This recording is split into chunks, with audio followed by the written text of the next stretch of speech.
Buenas tardes. Eh, a nombre de la Sociedad Mexicana de Cómputo Científico y sus aplicaciones, en colaboración con el Departamento de Matemáticas de la Facultad de Ciencias de la UNAM, les damos la bienvenida a este tercera sesión del curso Fundamentos de Modelación Matemática, que está impartiendo el doctor Faustino Sánchez. Antes de iniciar, queremos recordarles que vamos a este curso le siguen otros dos. Uno es sobre la solución numérica de ese tipo de modelos y otro sobre la forma de adquirir los parámetros involucrados en los modelos. Los horarios se los van a hacer llegar muy pronto, pero van a seguir muy pronto. Tengan, por favor, estén atentos de la información. Entonces, los dejamos con el doctor Faustino. Adelante. Sí. Hola, buenas tardes a todos. Muchas gracias, Humberto, por tu amable presentación. Bienvenidos todos a esta tercera sesión del curso Fundamentos de Modelación Matemática, un acercamiento a la epidemiología matemática. Hoy es la última sesión de este curso. Recuerden que este curso no es un curso propiamente de epidemiología matemática. La solicitud de los organizadores fue que ofreciese un curso básico con la intención de que los estudiantes, una vez que concluyeran este curso de forma exitosa, pudieran acceder a modelos matemáticos, al entendimiento y al estudio eventualmente de modelos matemáticos más elaborados. Entonces, recuerden, el objetivo de este curso es proveer a los escuchas de las herramientas mínimos desde el punto de vista matemático, con el enfoque de ecuaciones diferenciales, de manera que una vez tenidos los elementos, puedan asomarse con mayor agilidad hacia formulaciones más elaboradas. Entonces, hoy propiamente va a ser un acercamiento hacia algunos modelos clásicos, de nueva cuenta, de la epidemiología. Entonces, nos vamos a la siguiente transparencia. En la siguiente, sí, en la siguiente transparencia aparece el contenido de la plática de hoy. En la primera parte le dedicaremos unos buenos minutos al estudio de un modelo matemático propuesto por un médico de origen inglés, Ronald Ross, que es conocido en la literatura como el hombre mosquito. Después veremos por qué. En la segunda parte le dedicaré los últimos minutos de esta presentación a otro modelo que en la literatura se conoce como el modelo SEER. Este fue propuesto por un par de médicos y matemáticos, uno de ellos es químico, Kermack y McKendrick. En la literatura se conoce como el modelo SEER. Y bueno, en la transparencia ahí están los tres personajes de esta sesión: Ross, Kermack y McKendrick. Entonces nos vamos, sin mayor preámbulo,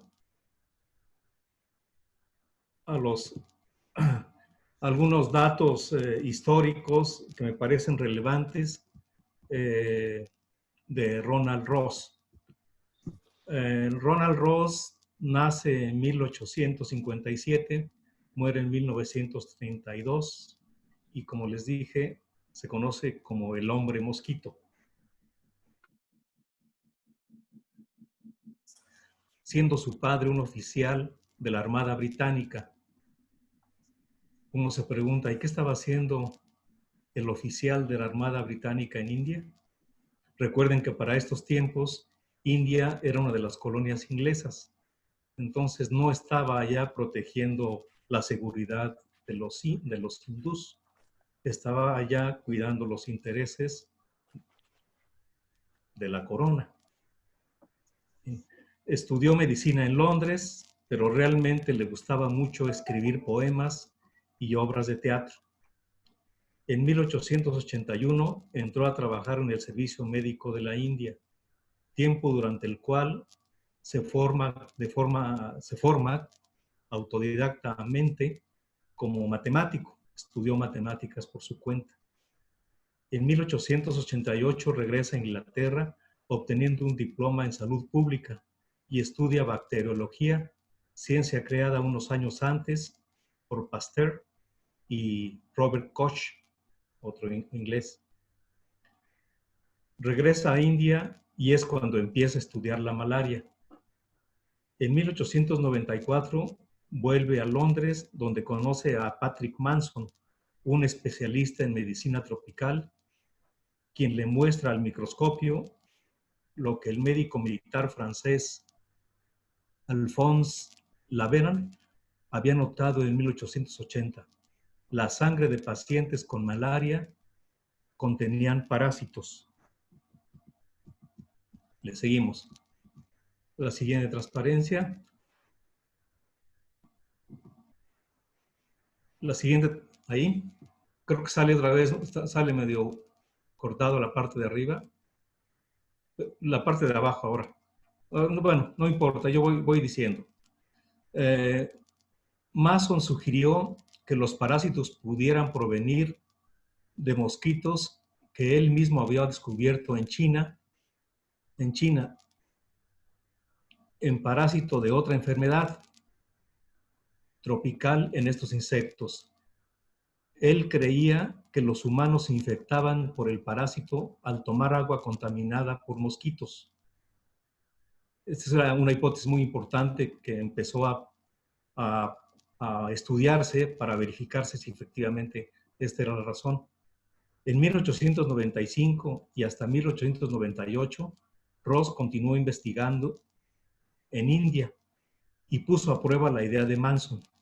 En 1897 descubrió que en el estómago de cierta especie de mosquitos que no había estudiado antes, los anófeles, había algunos parásitos similares a los observados por Laveran. Es enviado para trabajar en Calcuta y empieza a estudiar la malaria en pájaros en jaula. Encontró el parásito en glándulas salivales de los anófeles y se las ingenió para inyectar experimentalmente a pájaros sanos, permitiendo que los mosquitos los picaran. Resulta que no solamente experimentó con pájaros, está documentado que también solía darle unas cuantas monedas a algunos hindús para que se dejaran picar por el mosquito anófeles y así contrajeran la malaria. Esto probó que la malaria era adquirida por los piquetes de mosquitos, no por tomar agua contaminada, como era la hipótesis previa. En 1899 deja el servicio médico indio para enseñar en la Escuela de Medicina Tropical en Liverpool, la cual había sido creada un año antes. Nos vamos a la siguiente transparencia. En 1901 es nombrado Fellow of the Royal Society y en 1902 se le otorgó el Premio Nobel en Fisiología y Medicina. Y las razones que dio la Academia Sueca de Ciencias para otorgárselo fueron los siguientes. Por su trabajo sobre malaria, por medio del cual ha mostrado cómo entra al organismo y por lo tanto ha sentado las bases para una investigación exitosa sobre esta enfermedad, así como los métodos para combatirla. Por cierto que este otorgamiento fue motivo de una controversia con un bacteriólogo italiano. Originalmente la Academia Sueca había propuesto que el premio Nobel fuera compartido, pero hubo un juicio, digamos, y en este juicio participó un bacteriólogo italiano que consideraba merecedor. Nombraron una comisión especial y en esta comisión especial estaba Robert Koch. Robert Koch abogó y dio argumentos por los cuales consideraba que Ronald Ross era el único merecedor de este premio Nobel en fisiología o medicina. Otro detalle interesante es que este fue el primer premio Nobel otorgado a alguien de Europa, nacido fuera de Europa, nacido en India. Publicó varios libros, entre otros, La prevención de la malaria, las memorias con un recuento completo del gran problema de la malaria y su solución. Posteriormente realizó viajes a África y el Mediterráneo para popularizar la lucha contra los anófeles bajo la premisa: no es necesario matar a todos los mosquitos para erradicar la malaria. Su método fue exitoso en Egipto, el Canal de Suez, el Canal de Panamá, que en ese tiempo estaba en construcción, en Cuba y en Malasia. Entonces nos vamos a la siguiente transparencia. Y la siguiente transparencia, quizás se ve un poco, no se ve muy claro, pero del lado izquierdo de la transparencia se ve una copia, no creo que no se ve del todo claro, se ve una copia de la bitácora del trabajo experimental de Ross, exactamente del día en el que se dio cuenta de que en el estómago de los mosquitos era el medio en el cual proliferaban estos parásitos que finalmente los tenía el mosquito, y una vez que picaban a los humanos le transmitían la malaria. Entonces esa página que puse ahí es justamente de ese día en el que descubrió que en el estómago de los mosquitos estaban estos parásitos. Su gusto fue tan grande que ese día, eso cuentan sus biógrafos, ese día decidió escribir un poema celebrando su descubrimiento. Puse ahí, respetando tal cual está escrito, el poema que escribió Ross celebrando su descubrimiento.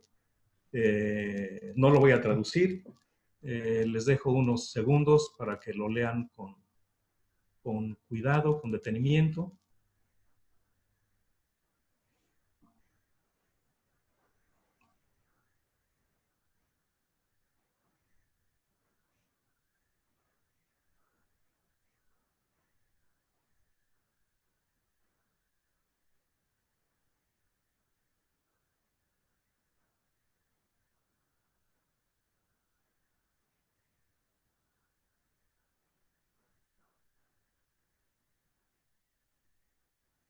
Estaba muy contento, claramente, de su descubrimiento, ¿verdad?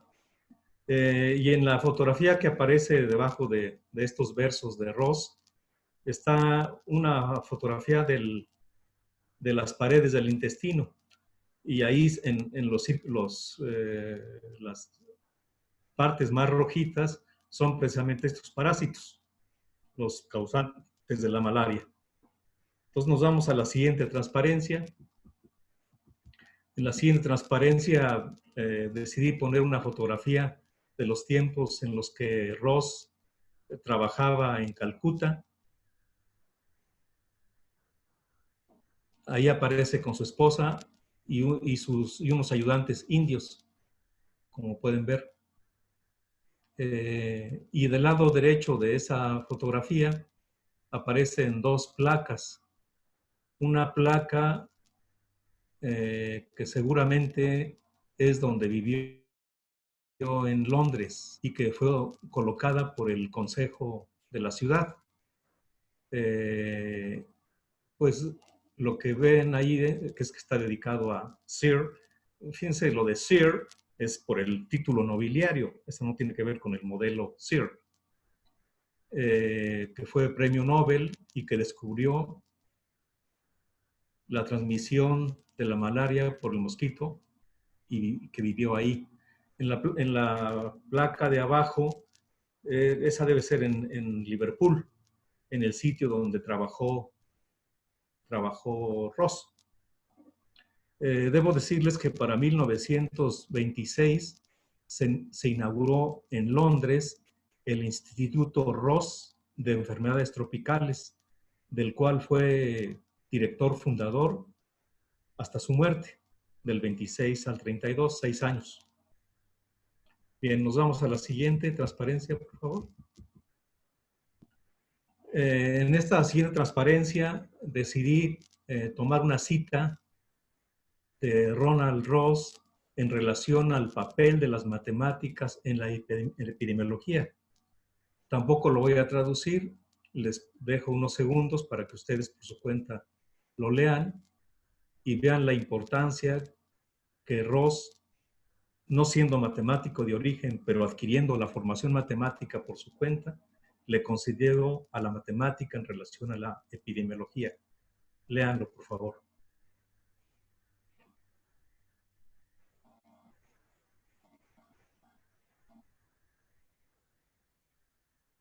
O sea, básicamente lo que nos dice es el papel que puede jugar la matemática como auxiliar en el entendimiento de la complicada dinámica originada por el estudio de las enfermedades. Entonces nos vamos a la siguiente transparencia y entonces vamos a entrar ya propiamente a la parte matemática del modelo que él planteó. Entonces para ello introducimos una anotación. Ahí está una serie de símbolos con el significado de cada uno de ellos. Entonces, N mayúscula es la población humana total en el área que se considera. I de T es la densidad poblacional de humanos infectados por la malaria al tiempo T. N minúscula, población total de mosquitos, supuesta constante. M mayúscula de T, densidad de mosquitos infectados de malaria al tiempo T. B, frecuencia de piquetes de los mosquitos. P minúscula, probabilidad de transmisión de la malaria de humanos a mosquitos. Ojo, de humanos a mosquitos. Eso quiere decir que cuando un humano está infectado y es picado por un mosquito, hay una probabilidad de que el mosquito adquiera la malaria del humano. Mientras que P minúscula prima es la probabilidad de transmisión de la malaria de mosquitos a humanos. Ahora, esto es al revés. A minúscula, razón a la cual los humanos se recuperan de la malaria. Y M minúscula, mortalidad de los mosquitos. Entonces, con esta anotación, a ver, entiendo que no es fácil retenerla, pero si hacemos un esfuerzo, nos daremos cuenta de dónde intervienen cada una de estas variables o parámetros en la modelación matemática. Entonces nos vamos a la siguiente transparencia. Y en la siguiente transparencia aparece un par de ecuaciones diferenciales, el 27, que da la dinámica de la población de infectados y de la población de mosquitos que adquieren la enfermedad. Vean con detenimiento la parte derecha del sistema 27. Fíjense, N es el número total de la población. I mayúscula es el número de infectados, es la población de infectados. Entonces, N menos I es la población de sanos. Y dividido entre N es la proporción de sanos en el total de la población de humanos. Y si lo multiplican por M, M son los mosquitos con malaria, M mayúscula.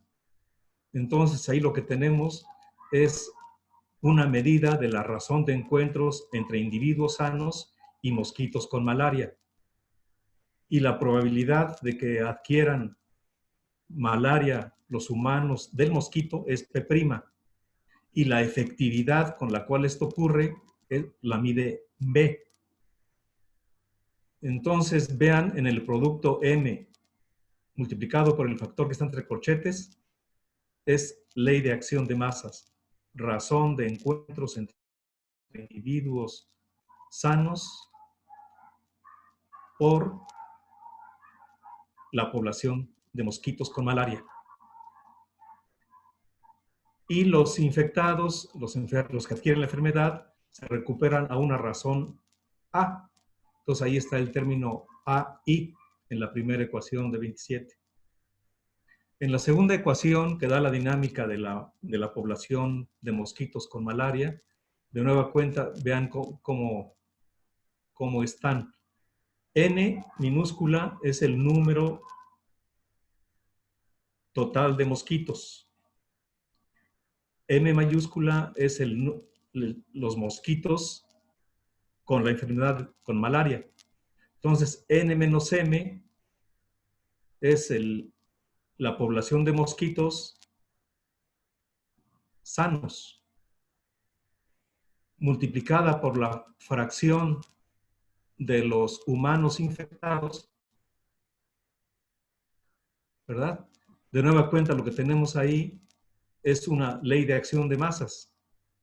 Mosquitos sanos multiplicado por la proporción de infectados y con una efectividad P, bueno, con una efectividad B, y la probabilidad de que esto ocurra es P minúscula. Y la probabilidad de mosquitos está dada por M minúscula, de manera que M por M mayúscula dan la tasa de mortalidad de los mosquitos. Entonces, vean ustedes, no dicho explícitamente, pero en la esencia de la construcción de este modelo, tiene la ley de acción de masas, que recuerden, el enunciado formal de esta se hizo como en de 1860 y tantos a 1880 y tantos. Entonces, estamos en presencia de un sistema no lineal de ecuaciones diferenciales que da la dinámica de la enfermedad a través de las variables fundamentales: población de infectados humanos y población de mosquitos. Entonces, este sistema no lineal, como ya lo mencionamos la sesión anterior, es un sistema no lineal, y aunque no todos los lineales es imposible de resolverlos, pues en general tratar de encontrar una solución analítica es nada más que un buen deseo, y entonces lo que uno acude es a estudiar propiedades de las soluciones sin que se tengan explícitamente, y complementado puede ser con la solución numérica de estos sistemas. En particular, el punto de equilibrio no trivial del sistema 27 es el que aparece enseguida, con I estrella y M estrella. Una expresión complicada, digamos, aparatosa en apariencia, que se obtiene de hacer cero las partes derechas del sistema 27. Recuerden que la hipótesis que Ross tenía es que no es necesario exterminar a todos los mosquitos a fin de erradicar la malaria. Fíjense, el equilibrio que está ahí, el I estrella, M estrella, a fin de que tenga sentido desde el punto de vista interpretativo, querríamos que fuese un equilibrio positivo. Ese equilibrio es positivo si, solo si la población de mosquitos N es mayor que un umbral N estrella, cuyo valor está en la parte baja de la transparencia, que creo que también sale un poquito incompleta, sale mordida. Debe ser N estrella es igual a M minúscula, N sobre B cuadrada, P, P', las probabilidades. Ajá. Entonces, si el número de mosquitos es mayor que este umbral, el equilibrio I estrella, M estrella del sistema 27 es un equilibrio positivo. Y entonces, teniendo esto, nos vamos a la siguiente transparencia, que empieza con la proposición 10. Y la proposición 10 lo que dice son varias cosas. Es que si el número total de mosquitos es mayor que el umbral, entonces el equilibrio I estrella, M estrella es positivo y entonces la malaria es endémica, es decir, que se establece, permanece en la población. Mientras que, y es el segundo punto de la proposición 10, si N, el número total de mosquitos, es menor que este umbral, el único equilibrio es el origen y en ese caso la malaria desaparece. Esto probó que efectivamente no era necesario exterminar a todos los mosquitos para erradicar la malaria. El valor fundamental es N estrella. A fin de ilustrar su modelo, Ronald Ross buscó valores razonables para los parámetros. Este es un problema no sencillo de cómo evaluar los parámetros, cómo tener disponible a la disposición valores de los parámetros. Para ello se requiere un conocimiento profundo, pues, de la dinámica cotidiana de la enfermedad. Y bueno, para este caso, Ronald Ross encontró algunos parámetros, valores de los parámetros razonablemente confiables. Entonces, para la mortalidad de los mosquitos, observó que la tercera parte de ellos sobreviven después de 3 días. Eso quiere decir que E a la menos 10m, la mortalidad, es 1/3. Y de ahí, entonces, la mortalidad es logaritmo natural de 3 sobre 10. Después observó que la mitad de la población permanece enferma después de 3 meses, un periodo largo. Esto quiere decir que E a la menos 90 días por A es igual a 1/2. De ahí obtuvo que el valor del parámetro A es logaritmo natural de 2 sobre 90. Después observó que 1 de cada 8 mosquitos pica cada día. Eso quiere decir que E a la menos B es igual a 1 menos 1/8. De ahí se obtiene entonces que B es logaritmo natural de 8 entre 7. En la siguiente transparencia aparece una observación importante en relación a los parámetros. Dice, los mosquitos infectados normalmente no infectan durante los primeros 10 días siguientes a su infección, pues los parásitos siguen varios estadios de transformación. Ya que una tercera parte de mosquitos puede sobrevivir 10 días, Ross supuso también que hay alrededor de 1/3 de todos los mosquitos infectados que son infecciosos.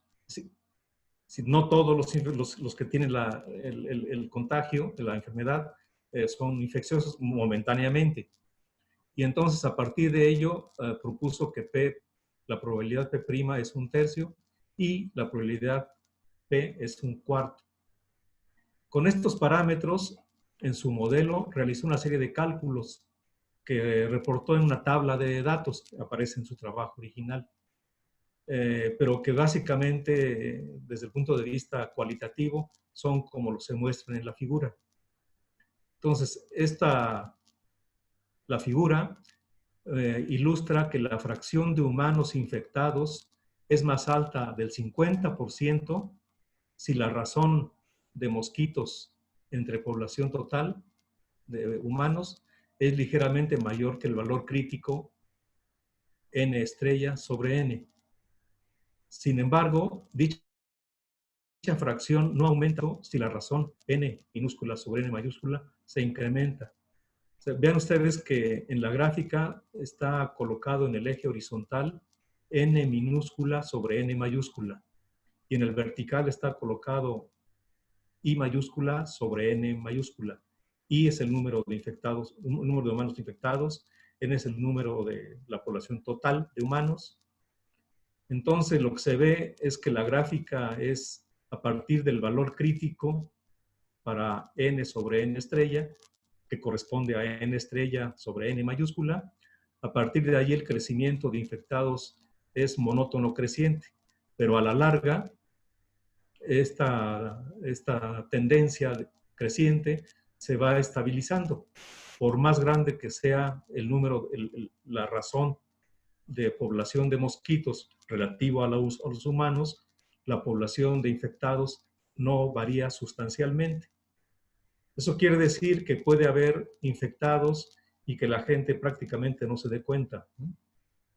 Esa fue una de las consecuencias de una de las consecuencias de sus estudios.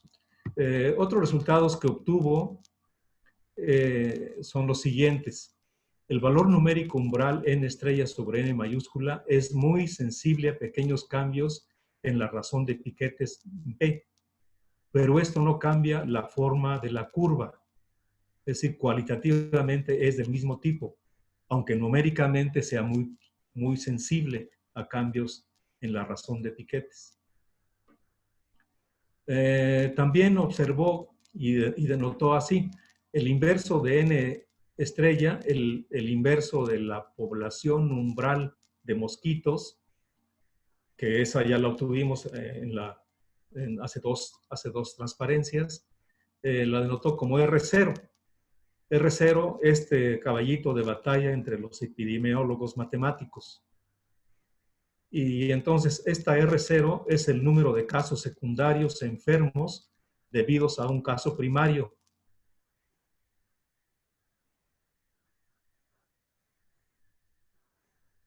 Un caso primario que quedamos. Entonces el inverso de n, ahí está, lo denotó como R sub 0. Y la R sub 0 lo obtuvimos, la N estrella lo obtuvimos páginas atrás. Entonces el inverso de N estrella es el R0 que ahí aparece y es el número de casos secundarios enfermos debidos a un caso primario. La malaria invade a la población solo si R0 es mayor que 1, lo cual es equivalente a decir que la población de mosquitos sea mayor que el valor umbral. Entonces, estos fueron los resultados que obtuvo Ross y que reportó con mucho más detalle, mucho más acercamiento de lo que yo he hecho aquí. Aquí he presentado un resumen solamente. Entonces, aquí dejamos a nuestro primer personaje de esta sesión y nos internamos en los siguientes dos personajes. A la siguiente transparencia, por favor. Entonces, de estos ya no voy a decir algunos datos biográficos. Creo que en la literatura hay abundante información sobre Kermack y McKendrick. Quise hacer un acercamiento histórico, biográfico de Ross, porque me parece que Ross es menos conocido, pero tan importante como Kermack y McKendrick, los padres del modelo SEER. Y bueno, la forma como voy a proceder aquí es planteando en primera instancia las premisas sobre las cuales se sustenta el modelo SEER, el modelo clásico SEER. Y este SEER es diferente al título nobiliario Sir. Este viene por otras razones que veremos a continuación. Entonces, las premisas del modelo. La premisa 1. El periodo de latencia es despreciable, es decir, la enfermedad se transmite instantáneamente. Premisa 2. El contagio de la enfermedad se da a través del contacto físico, encuentros, entre una persona sana y una enferma. Otra vez, ley de acción de masas, razón de encuentros entre individuos. Premisa 3. La población es homogénea, por lo que todos los encuentros son igualmente probables. Otra vez, como encuentros o choques entre moléculas de sustancias que participan en una reacción química. Otra vez, ley de acción de masas. 4. La población es cerrada y el tamaño su tamaño es constante, N mayúscula. Entonces vean como explícita o implícitamente, o no aceptado en algunos casos, pero ahí está, subyacente, en la construcción de este modelo, la ley de acción de masas. Nos vamos a la siguiente transparencia. Entonces, para propósitos del modelo matemático, vamos a denotar S de T, I de T mayúscula, R mayúscula de T, la población de susceptibles a la enfermedad, la población de infectados, es decir, los enfermos, y la población de recuperados al tiempo T. Supondremos que estas funciones son diferenciables respecto al tiempo. Y entonces, una de las cosas relevantes aquí es observar el flujo de poblaciones de susceptibles a infectados, de infectados a recuperados. El planteamiento original, este es el flujo que ellos plantean, de susceptibles a infectados, de infectados a recuperados. Y de recuperados puede ser que se recuperen, puede ser que se mueran. Ajá. Entonces, lo que plantearon fue un sistema de 3 ecuaciones diferenciales, es el 28 que ahí aparece, que da la velocidad instantánea de cambio de cada una de las variables S, I y R. Y entonces, por las premisas que planteamos al principio, la población de susceptibles disminuye en una razón proporcional a la razón de encuentros entre susceptibles e infectados. Y no hay ningún retraso, ¿verdad? Es instantáneo. La velocidad de los infectados tiene dos fuentes. Una, la de los susceptibles que se transforman en infectados, como está en la primera ecuación, y de los infectados, los que se recuperan, que es proporcional a la población de infectados. Esa es la razón de recuperación. Y entonces esos se pasan, los recuperados se pasan para incrementar el número de recuperados en la proporción gamma veces I, como está en la ecuación, en el sistema 28. Entonces, beta, que es positivo, es la constante de propagación de la enfermedad, y gamma, también positivo, es la tasa de recuperación. Y desde el punto de vista interpretativo, las condiciones iniciales relevantes son que el número de susceptibles inicial es positivo, el número de infectados inicial es positivo y el número de recuperados inicial es positivo. Y de los problemas relevantes en este enfoque es, dadas beta y sub 0, responder las siguientes preguntas es fundamental. ¿Se propaga la enfermedad? Si lo hace, ¿cómo evoluciona en el tiempo? Es decir, ¿cómo se comporta la población de infectados al transcurrir el tiempo? ¿Y cuándo empieza a disminuir la enfermedad dentro de la población? Entonces, esas preguntas son relevantes, importantes. Nos vamos a la siguiente transparencia. Y esta la empezamos con un enunciado, con una proposición. Lo primero que se puede probar es que la suma S de T más I de T más R de T es constante e igual a N para todo T. Eso lo supusimos de inicio, ¿verdad? Que la población es cerrada.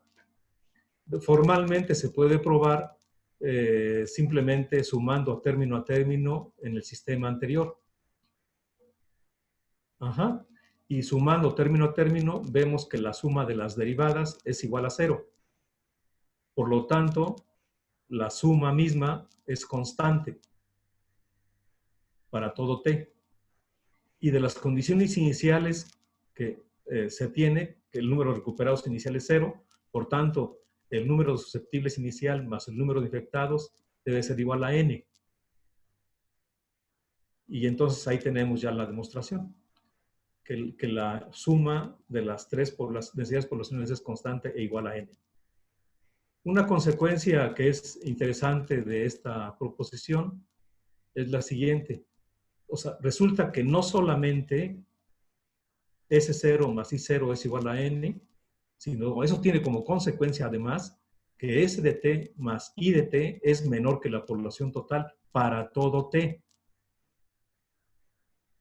Fíjense, esto es interesante porque eso nos lleva a la consecuencia 2.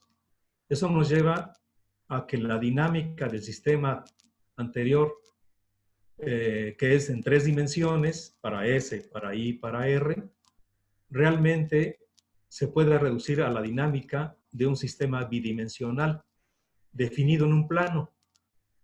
Y seleccionamos el plano SI, el plano de los susceptibles y los infectados. Enseguida viene la proposición 12. Voy a definir ρ como gamma sobre beta. Y lo que se puede ver con esta definición de ρ es que la velocidad inicial de cambio de la población de infectados es o mayor que 0 si ese 0 es mayor que ρ. Si la velocidad de arranque de los infectados y la velocidad de arranque de los infectados es menor que 0, si ese 0 es menor que, no es igual a 0, si ese 0 es igual a ρ. Y la velocidad inicial de arranque de los infectados es menor que 0, si ese 0 es menor que ρ. La demostración puede hacerse utilizando la segunda ecuación del sistema 28 y evaluando la derivada en t igual a 0. Igualando la derivada en t igual a 0, tenemos que la derivada en t igual a 0 de i es lo que aparece ahí a la derecha. Beta S0 menos gamma por I0. Y como I0 es positivo, entonces el signo de la derivada de i en t igual a 0 lo determina lo que está entre paréntesis circulares. Beta S0 menos gamma. Y entonces al usar la definición de arriba de ρ, se concluye lo que dicen cada uno de los las tres casos que contienen la proposición 12. ¿Sale? Entonces, básicamente es que comparado con ρ, ρ determina, comparando ese 0 con ρ, eso determina la velocidad de arranque de la población de infectados. Y lo determina de esa manera, como dice la proposición 12. ¿Nos seguimos? Y de la primera ecuación del sistema 28 se tiene que la velocidad instantánea de los susceptibles es menor o igual que para todo t. Eso quiere decir que S de t es decreciente. Y si inicialmente hay S0 susceptibles, entonces S de t es menor que S0 para todo t. Eso dice bueno, es una de las conclusiones de la proposición 3. Si S0 es menor que ρ, entonces de hecho I de t tiende a 0 cuando t tiende a infinito. Y en ese caso la enfermedad se acaba. Mientras que si S0 es mayor que ρ, entonces la población de infectados inicialmente se incrementa y entonces se tiene la epidemia.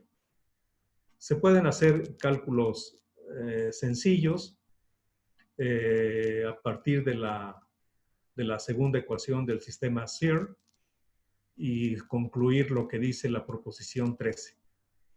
Entonces nos vamos a la parte baja de la transparencia, de esa transparencia. Ahí aparece definido R0 como el inverso de Rho, básicamente. Entonces, R0, recuerden, R0 es el caballito de batalla de los epidemiólogos matemáticos. Y se define para este modelo, claramente la expresión explícita de la R0 cambia si el modelo matemático en cuestión es diferente y los parámetros son otros. Para los parámetros de este, y siendo S sub 0 la población de susceptibles, entonces la R es beta, S0 sobre gamma. Y se conoce en la literatura como la razón reproductiva básica o número reproductivo básico. Y mide el número de infectados secundarios producidos por una infección primaria en toda la población de susceptibles. En particular, si R0 es mayor que 1, eso quiere decir que hubo más de un infectado en la población y en ese caso la enfermedad se propaga dentro de la población. Entonces, esta R0 es un parámetro muy apreciado dentro de la comunidad de epidemiólogos matemáticos, y es dado un modelo, siempre buscan evaluar la R sub 0. Bien, le seguimos. A la siguiente transparencia, por favor. Entonces, como lo hicimos notar al inicio, entonces la dinámica esencial del sistema puede reducirse a una dinámica de un sistema en el plano. Con el sistema de presa-depredador clásico de Volterra. Si en S ponen la X y en Y ponen la Y, y suponen que la razón de crecimiento de las presas es 0,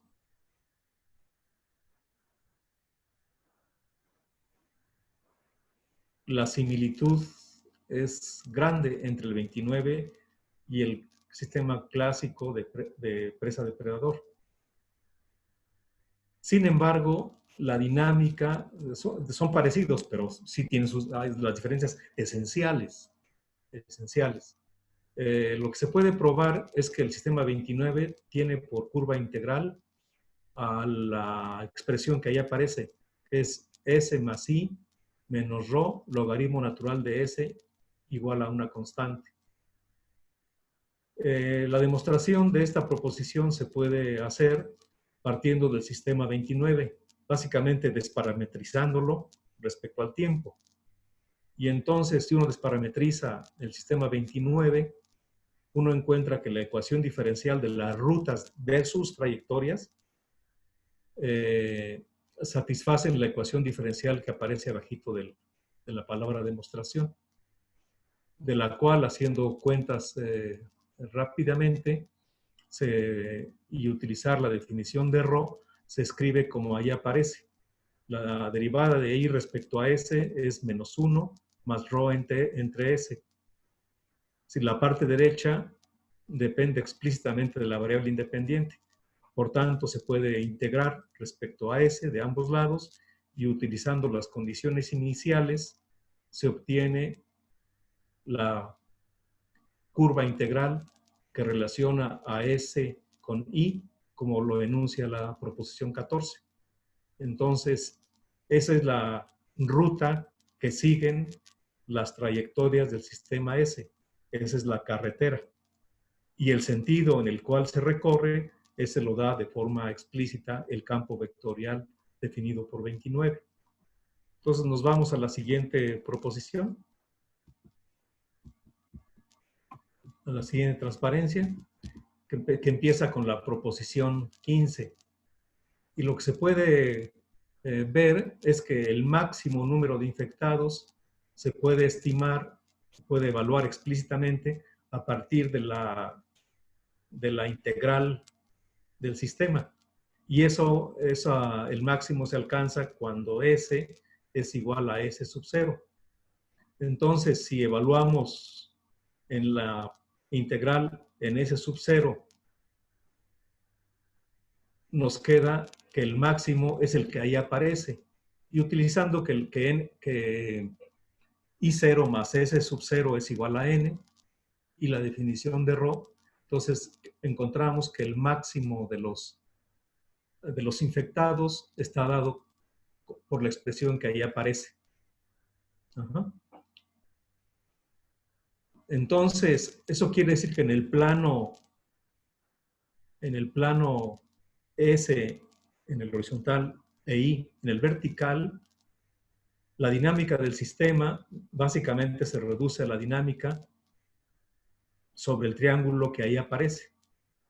Y el conjunto de condiciones iniciales S0, I0 deben ser tales que la suma sea N. Eso quiere decir que entonces la dinámica relevante del sistema consiste en aquellas trayectorias que parten de la línea en diagonal que ahí aparece, que es la línea en diagonal S0 más I0 igual a N en el plano SI. Por eso es que lo que ahí aparece es una colección de trayectorias cuya condición inicial parte precisamente sobre esa diagonal. Y ocurriendo eso, entonces, creo que no aparece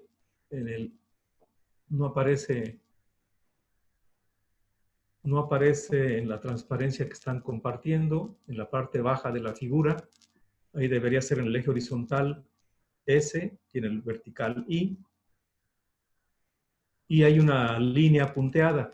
Esa línea punteada corresponde al valor de S para el cual I es máximo. Y claramente, dependiendo de la condición inicial que se considere, el máximo para los infectados y por tanto es propagación severa de la enfermedad, llega a un máximo. Pero llegando a ese máximo, la población de infectados disminuye, la población de susceptibles decrece y eventualmente la trayectoria correspondiente toca al eje horizontal. Y eso no es casual, el que todas las trayectorias que se inician sobre la diagonal terminen sobre el eje horizontal. De hecho, el intervalo relevante es el 0n en el eje horizontal. Resulta ser que ese intervalo es un continuo de puntos de equilibrio. Más aún, son puntos de equilibrio no hiperbólicos, pero bellamente es un conjunto de puntos de equilibrio que atraen a las trayectorias que empiezan sobre la diagonal. Entonces, de esta manera, concluimos con la dinámica del sistema, que es el importante. Y teniendo la dinámica del sistema SI, se puede reconstruir qué pasa con los recuperados. Simplemente yéndonos a la expresión S de t más I de t más R de t, despejamos R de t y queda expresada en términos de S y de I. Bien. Aquí pensaba mostrarles cómo fue usado el modelo SIR para una enfermedad en India. Creo que esto me lo salto. Y bueno, en relación a la modelación matemática en epidemiología, tengo varios comentarios que hacerles. El comentario 1 es que los recuperados pueden quedar inmunes a la enfermedad o pueden volver a enfermarse.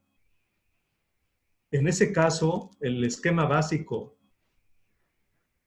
susceptibles a infectados, infectados a recuperados, recuperados a susceptibles, es importante.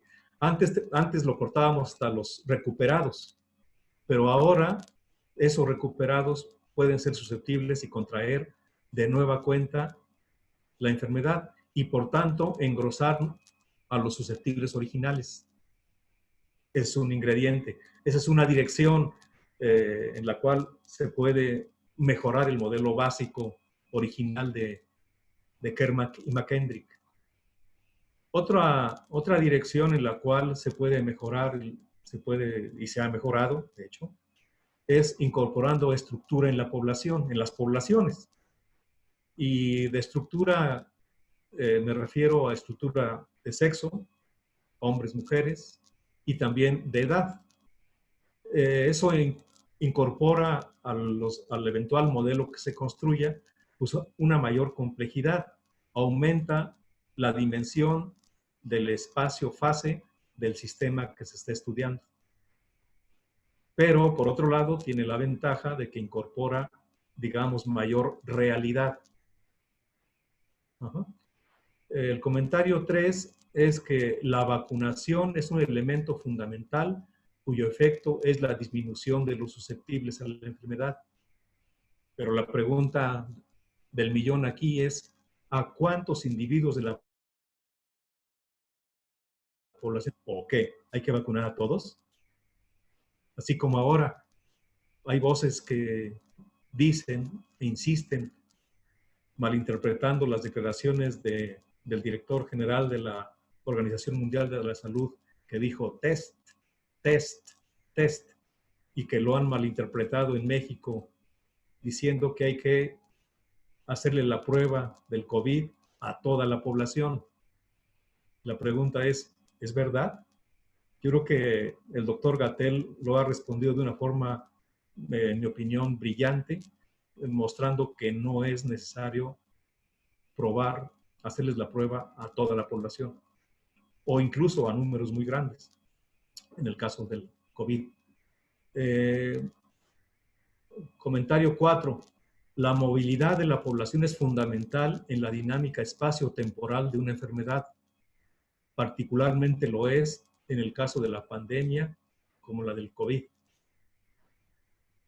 Finalmente, otro comentario en relación a las opciones, a las posibilidades que se abren en la modelación matemática de las enfermedades, debo comentarles que hay otros enfoques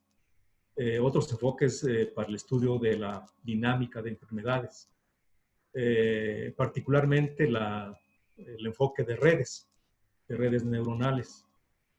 En relación a otros enfoques, pues a mí me parece que la complejidad de los procesos que se tienen en vista para ser estudiados es tan grande que es válido cualquier enfoque, que ninguno que se ubique adoptando tal o cual sistema o punto de vista debe sentirse como que es el que tiene la verdad. Me parece que si algo debe caracterizar a la investigación científica es fuera dogmatismos.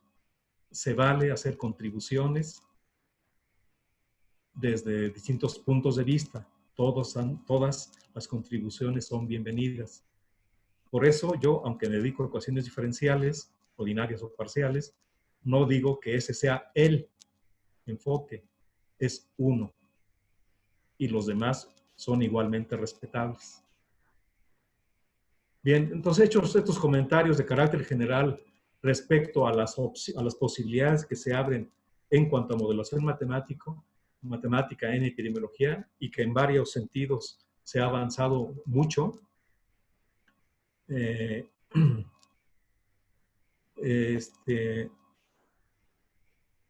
déjenme hacer una especie de resumen del curso. Entonces, en el curso, punto 1, se presentaron los modelos de Verhulst y de Gompertz para la descripción de la dinámica de una población que exhibe saturación. Se enfatizaron las premisas sobre las cuales se construyen y se dieron procedimientos para determinar los parámetros que los caracterizan a partir de una serie de tiempo. Esto lo repito porque hubo alguien que preguntó del modelo de Gompertz. No sé si esta persona que preguntó la vez pasada se perdió la primera sesión. En la primera sesión hice una presentación detallada del modelo de Gompertz y del modelo de Verhulst. Punto 2. A partir del modelo clásico de presa-depredador de Volterra, se estudió la dinámica a la que dan lugar distintos modelos matemáticos que describen la interacción entre poblaciones, en particular se presentó el papel que juega el método de Lyapunov para estudiar la estabilidad global de puntos de equilibrio. Mencioné el uso de este método, el de Lyapunov, para el estudio de la estabilidad en algunos modelos en epidemiología. Como punto 4, desde una visión histórica se presentó el modelo de Ronald Ross para describir la malaria. También se hizo una sucinta presentación y estudio del modelo SIR debido a Kermack y McKendrick. Dejé el punto 2 un poco intencionalmente para decir que realmente como sustento matemático de la deducción de estos modelos, de los modelos clásicos al menos, se encuentra la ley de acción de esta ley de acción de masa la hicimos haciendo un recuento histórico y enfatizamos su uso en el papel, o el papel que tiene en la deducción de modelos de dinámica poblacional. Dentro de la dinámica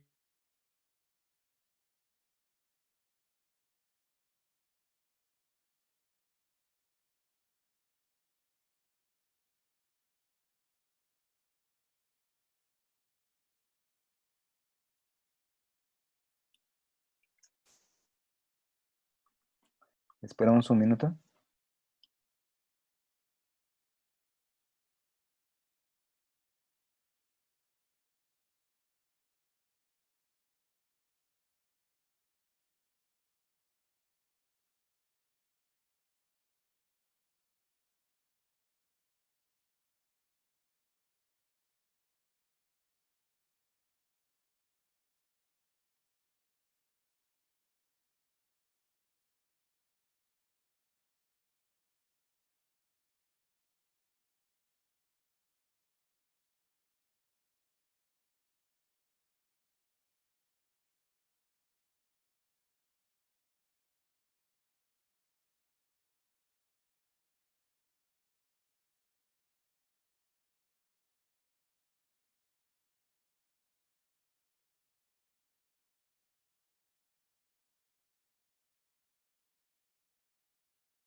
Un minuto, por favor.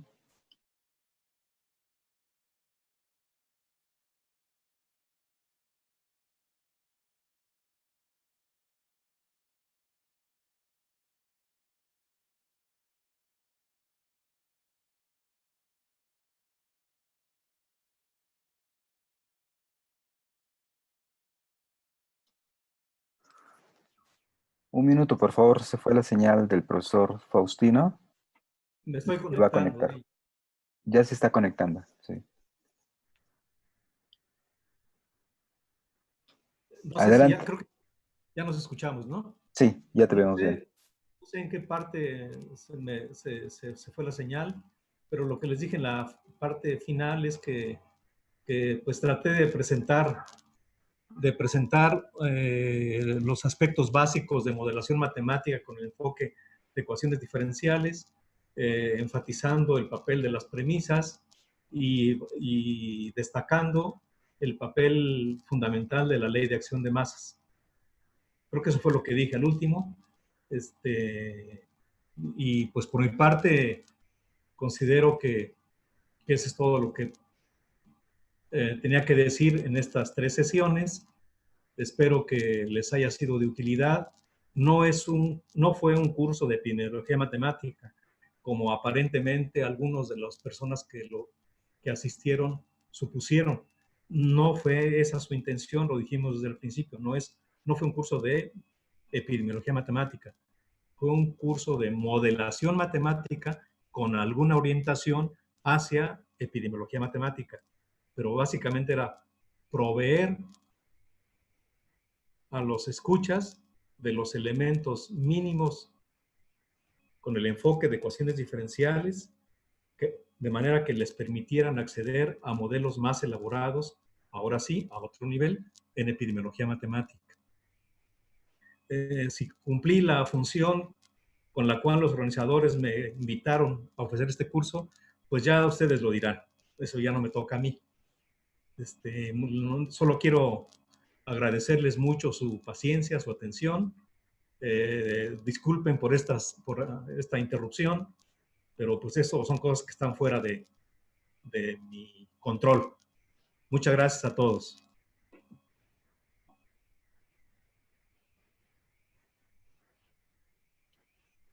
Gracias, Faustino. Te envié un par de preguntas a tu WhatsApp.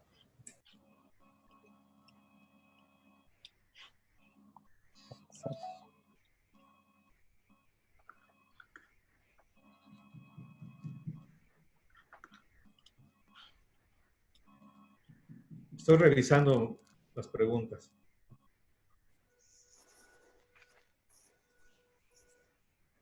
Nada más aparece, se fue tu audio. Pues sí, se fue momentáneamente.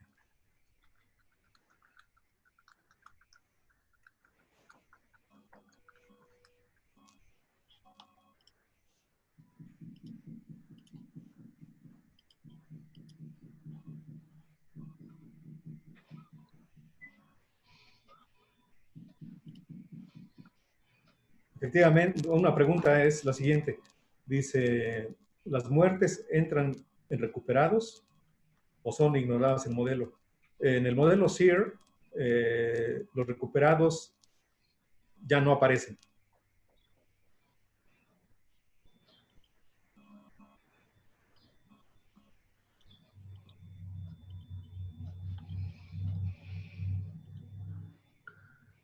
Una siguiente pregunta dice, ¿los modelos tipo SEER siempre trabajan bajo las mismas premisas,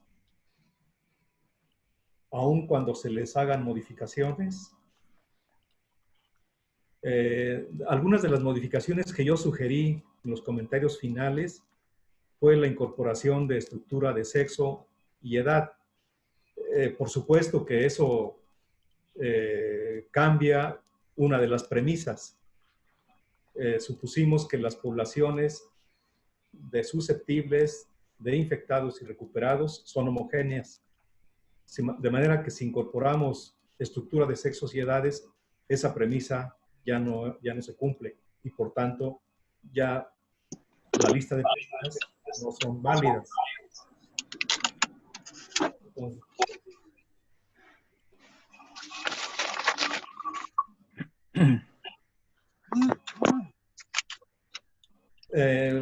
hay otra pregunta, dice, ¿qué ocurre si los recuperados se pueden infectar de nuevo?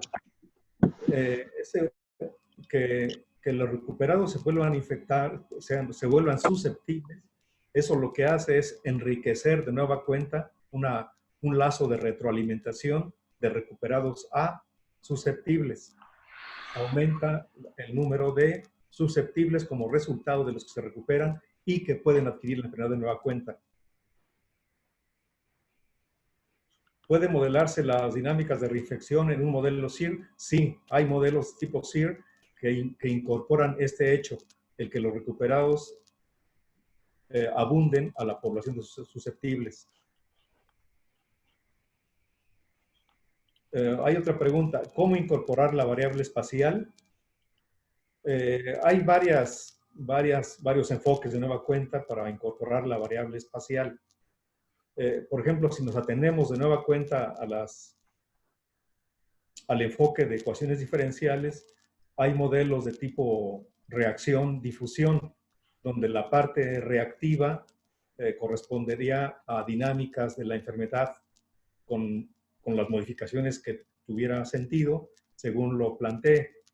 Y la parte espacial, básicamente, como pensando a nivel, por ejemplo, a nivel más básico, pensando que el movimiento de los individuos es al azar, por ejemplo, aunque eso no es cierto. O sea, el movimiento de individuos a nivel, digamos, micro, no es al azar. Hay siempre direccionalidades. Pero una posibilidad de estudiarlo sería de esta manera, a través de ecuaciones de reacción-difusión, aunque cambiando de escala, ¿no?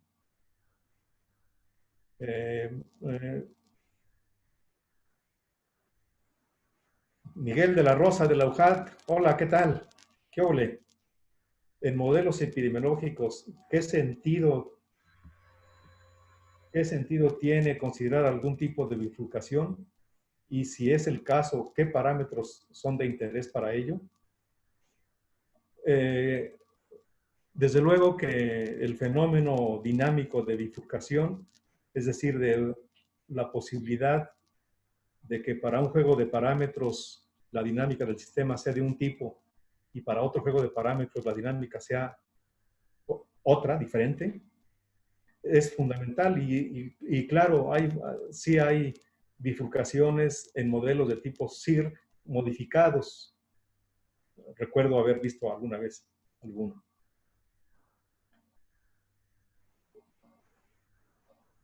Me preguntan, muchas gracias por el curso. No, no es pregunta. Bueno, sí.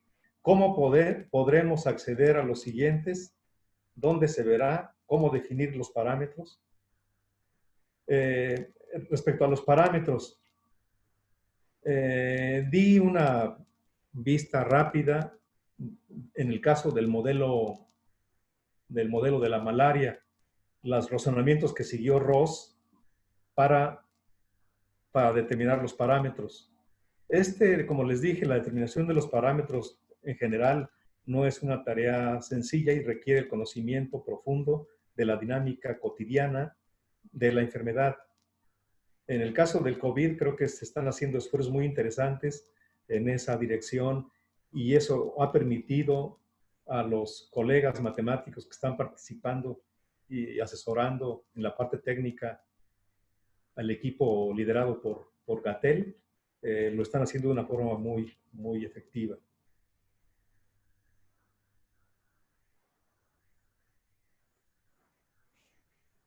Pregunta alguien, dice, ¿qué características del fenómeno en cuestión y de la población deben presentarse para elegir un modelo u otro con el que trabajar?